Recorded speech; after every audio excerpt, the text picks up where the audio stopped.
phénomène en question est aujourd'hui examiné sous le chef de mysticisme, mais l'ésotérisme et le mysticisme sont fort loin d'être identiques. Que Farabi en particulier n'a rien de commun avec le mysticisme, c'est ce qu'affirme très clairement Paul Krauss dans Plotin chez les Arabes.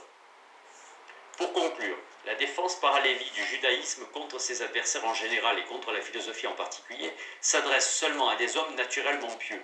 Il est vrai à des hommes naturellement pieux d'une certaine espèce. Un homme naturellement pieux, comme l'est de toute évidence le Kuzari lui-même, n'est d'aucune manière nécessairement un homme naturellement plein de foi, autrement dit un homme si naturellement prémuni contre toute croyance fausse qu'il n'a pas besoin d'arguments pour embrasser la croyance véritable, le judaïsme. Le Kuzari, la destination première et caractéristique de cette défense du judaïsme exposée dans le Kuzari, est un homme naturellement pieux en état de doute. C'est à cause de son sens de la responsabilité qu'Halévy a évité de réfuter l'argumentation des philosophes à son niveau naturel. Cela explique également, comme on peut aisément le conclure, pourquoi il adresse tout d'abord sa défense du judaïsme à un gentil qui, comme tel, est défiant envers le judaïsme. À l'époque d'Halévy, il y avait incontestablement des juifs qui doutaient, ces hommes troublés auxquels Maïmonide dédie son guide. Mais un juif qui doute n'est-il pas une anomalie? Ce qui est un juif qui doute, ce qui est invisible dans la vie de tous les jours, le poète le rend visible. Le juif qui doute, auquel il adresse 4/5 de sa défense du judaïsme, n'est à l'évidence pas un descendant des témoins de la révélation au Sinaï. En ce qui concerne les hommes naturellement pleins de foi, se voit conférer 5-2. En ce qui concerne la liaison entre la foi naturelle et l'ascendance purement juive, il faut examiner 1, 95 et 115. En 5.2, le rabbin admet l'éventualité que le Kuzari soit naturellement plein de foi et non pas un homme pieux en proie au doute. Cela signifierait que sa conversion a été effectuée de manière décisive, non pas par l'argumentation, mais par des légères suggestions et par des propos de l'homme pieux, qui alluma une étincelle dans son cœur, dans la mesure où le rabbin laisse ouverte la question de savoir s'il en est bien ainsi. Nous sommes autorisés à nous en tenir dans cet article à l'impression générale donnée par le Kuzari selon laquelle le roi fut converti au moyen de l'argumentation, et partant qu'il n'est pas naturellement plein de foi. 2. Le philosophe et sa loi de la raison. La loi de la raison est d'abord mentionnée par le philosophe, le premier interlocuteur du roi, car le roi, un païen, rencontre d'abord un héritier spirituel d'Aristote, le païen. Le philosophe se révèle de deux manières, par ce qu'il dit et par la manière dont il le dit.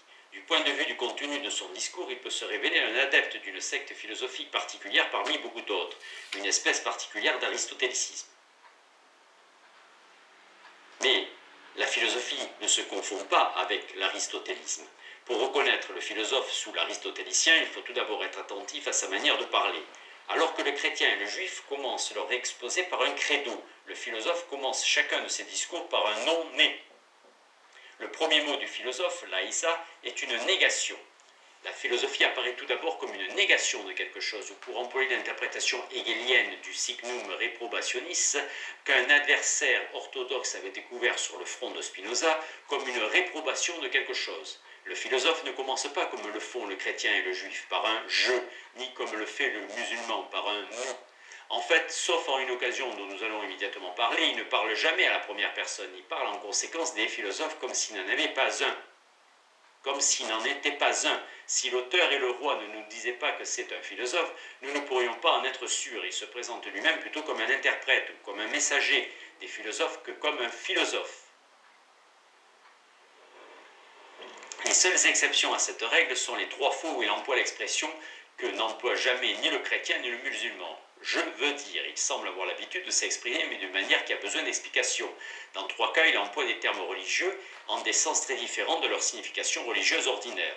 Dans son rêve, l'ange avait répondu au roi que s'il appréciait son intention, il n'avait pas aimé ses actions. Le philosophe répond au roi, qui lui avait apparemment demandé quelles étaient les actions agréables à Dieu, que Dieu n'a ni amour ni haine, ni désir ni volonté d'aucune sorte, et que Dieu n'a aucune connaissance de ce qui est soumis au changement, comme les êtres humains individuels, leur action et leur intention. La réponse du philosophe implique par conséquent que l'information reçue en rêve par le roi n'est pas vraie. Il fait allusion à cette implication en laissant clairement entendre que les prophéties, les rêves et les visions ne font pas partie de l'essence de la plus haute perfection de l'homme. Il semble y avoir une liaison entre la forme du message reçu par le roi et son contenu. D'un côté entre la révélation et l'insistance sur l'action, et d'un autre côté entre la négation par le philosophe et la révélation proprement dite et sa négation implicite de l'importance de l'action. Par le mot d'action, l'ange comme le roi entendait bien évidemment l'action rituelle. C'est la manière dont le roi accomplissait les rites qui déplaisaient à Dieu.